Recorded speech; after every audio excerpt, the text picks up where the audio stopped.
তো আমি কোনো এক সময় থাকবো না, কিন্তু এই গাছগুলো থাকবে। এখানে হয়তো মানুষ তাল খাবে, বেতাল খাবে। আসসালামু আলাইকুম, সবাই কেমন আছেন বন্ধুরা? এই যে দেখেন, এটা এইভাবে, এই যে আপনার এই তিনটা কোষ আছে, এই এনেছি এখানে তিন জায়গায় তিনটা কোষ লাগিয়ে দেবো। তিনটি চারা হবে, এই তিনটি চারা থেকে তিনটি গাছ হবে। এই গাছ থেকে হয়তো আমি কোনো এক সময় থাকবো না, কিন্তু এই গাছগুলো থাকবে। এখানে হয়তো মানুষ তাল খাবে, বেতাল খাবে এবং বিভিন্ন রকমের প্রাণী, পশু পাখি তারা খাবে। এই যে দেখেন, একটি তালের আগের চারা আছে এখানে, এইটা চারাটা কে জানে লাগিয়ে গেছে, চারাটা বড় হইতেছে। এখন আমিও এগুলো লাগিয়ে যাচ্ছি।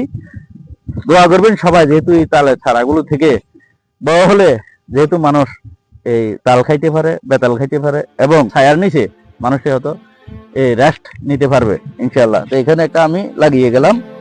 এই এই যে আরেকটা এইখানে, এখানে খোলা জায়গা আছে মাটিতে, এইখানে দিয়ে গেল। কি আমার কি প্রয়োজন? আসলে না, এই তাল গাছগুলো থেকে, বিচিগুলো থেকে যখন তাল হবে, তাল যখন মানুষ খাবে, এই আমার নিজের লাগানো গাছ থেকে মানুষ তাল খাবে, এটা কত একটা শান্তিদায়ক, আসলে একটা অন্যরকম একটা তৃপ্তি। যারা এই ধরনের আগে তাল গাছ লাগিয়েছেন বা বিভিন্ন রকম ফলমূলের গাছ লাগিয়েছেন, আমরা এখন তাদের সেই ফল গাছে ফল খাইতেছি।